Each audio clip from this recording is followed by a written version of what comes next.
It's the 25th of July 2024, and this small, unassuming plane has just landed at a private airfield in El Paso, Texas. On the plane is the most wanted man in the world. He has a $15 million bounty on his head and hasn't been seen in over 15 years. Despite that, he has a net worth of $10 billion and controls the world's most powerful criminal organization. The man's name is Ismael Zambada Garcia, better known as El Mayo. El Mayo is one of the most mysterious men on the planet. Despite being the world's most wanted man, only a handful of photos of him exist. His name first hit the headlines in 2018. This was when Joaquin Guzman, better known as El Chapo, was arrested. During El Chapo's trial, he shocked the jury. He said that despite what many people think, he's not really the head of the Sinaloa cartel. Instead, El Chapo was merely a frontman for the real boss. That would be El Mayo. El Chapo revealed what many had been saying in Mexico for years, that El Mayo had been controlling the Sinaloa cartel for decades, all while never being arrested or spending even 1 second in a prison cell.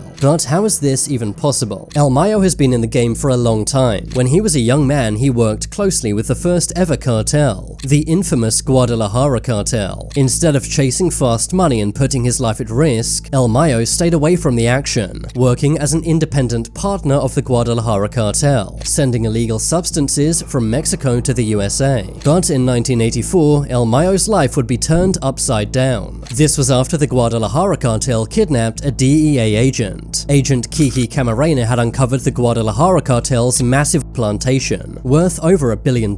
So in response, the Guadalajara cartel kidnapped Kiki. They then him and ended his life. The USA was outraged, and it prompted the DEA's largest operation at the time, dubbed Operation Legend. They arrested the 3 top dogs of the Guadalajara cartel, as well as 11 others. This would be the end of the Guadalajara cartel, and after that, no drugs were ever sent from Mexico to the USA again. Nah, I'm just kidding. What actually happened was the cartel split into 3 factions: the Juarez cartel, the Tijuana cartel, and the Sinaloa cartel. Within days, a war had broken out. As the 3 new cartels fought for power, El Mayo was finally forced to do what he'd always avoided: pick a side in a cartel war. El Mayo was good friends with El Chapo, and after some convincing, El Mayo joined the Sinaloa cartel. What followed would be a very dangerous period in El Mayo's life. Both him and El Chapo were nearly assassinated many times. At one point, the rival Tijuana cartel planted a bomb in El Mayo's car.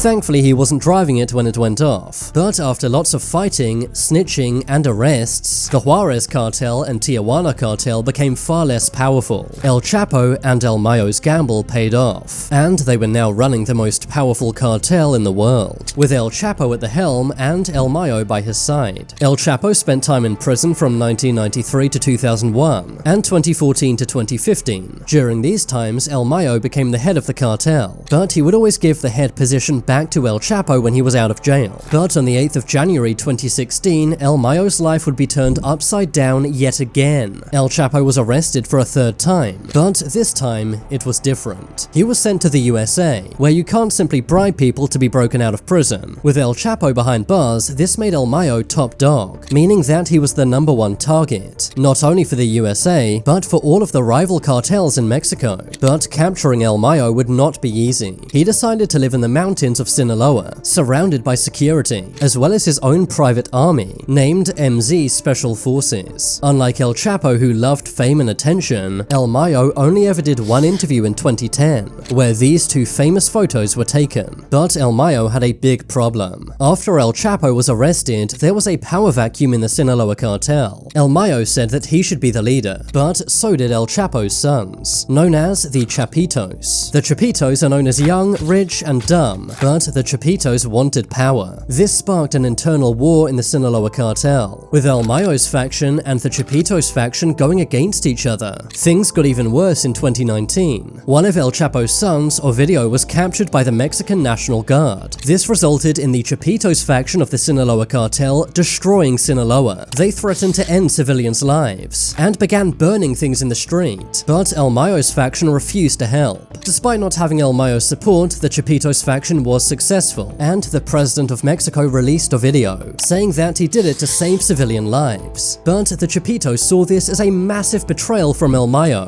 Almost 4 years later, a video was arrested again.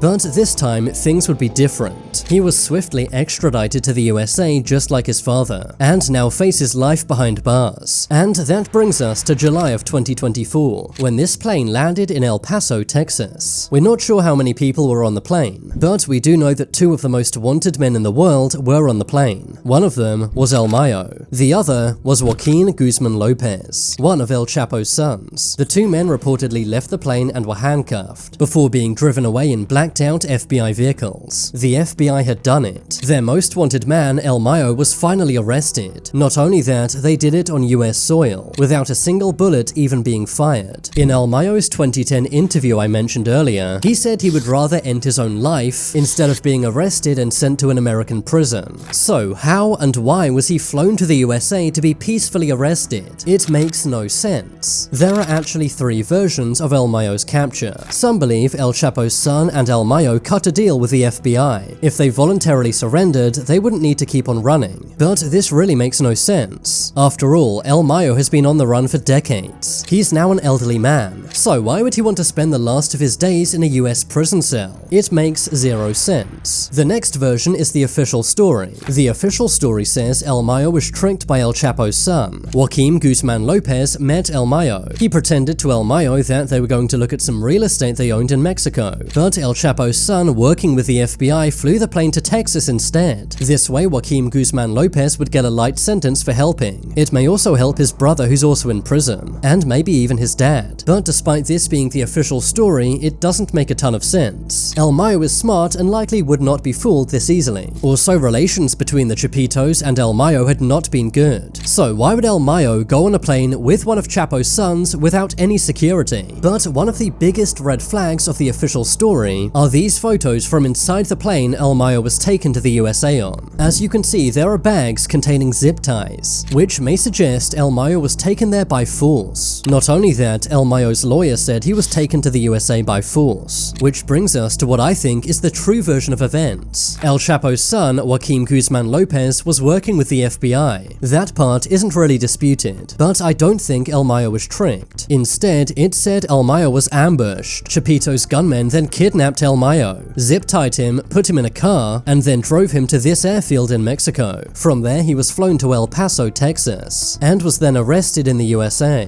That's what Sinaloa cartel insiders are saying, and it does seem to make the most sense. But why would El Chapo's son do this? Well, as I mentioned previously, a lot of his family's behind bars in the USA. For example, his father and brother. His deal with the FBI likely helps his family, probably not his father, but it will likely help him and his brother Ovidio get lighter sentences. Joaquin Guzman Lopez likely decided to do this after seeing El Mayo betray his brother. It may seem crazy El Chapo's son would betray his father's best friend, but remember, when Ovidio was captured for the first time, El Mayo refused to help, which led to the Chapitos now turning back on El Mayo. El Mayo is now 76 years old, and he is facing crazy charges. They're accusing him of running the most powerful criminal organization in the world, distributing all kinds of substances to the USA, including fentanyl, firearms charges, and also money laundering charges. Because of this, El Mayo is basically guaranteed to get life in prison, exactly the same as El Chapo. But El Mayo does have one wild card. You see, El Mayo is known to be very politically connected in Mexico and allegedly in the USA too. He literally has a bribery budget of $1 million per month, meaning that El Mayo will have lots of info on politicians. There are lots of scared, powerful people in Mexico right now, worried about what El Mayo might say. El Mayo is also sick with diabetes, so because of those 2 reasons, he might get a lighter sentence than El Chapo did. But realistically, he will be spending the rest of his life in an American prison, most likely America's most secure prison, ADX Florence. This is where El Chapo has been since 2019. The cells are a tiny 7 by 12 feet, with only one tiny window, a steel toilet, and showers on a timer, completely different from the massive ranch and mansion El Mayo is used to. But that doesn't mean the end of the Sinaloa cartel. The Sinaloa cartel will now be headed by El Chapo's 2 sons, the only ones who are still alive and not captured. Which version of El Mayo's capture do you think is true? Let me know in the comments down below. Make sure you subscribe, and check out this video. I think you're gonna like it.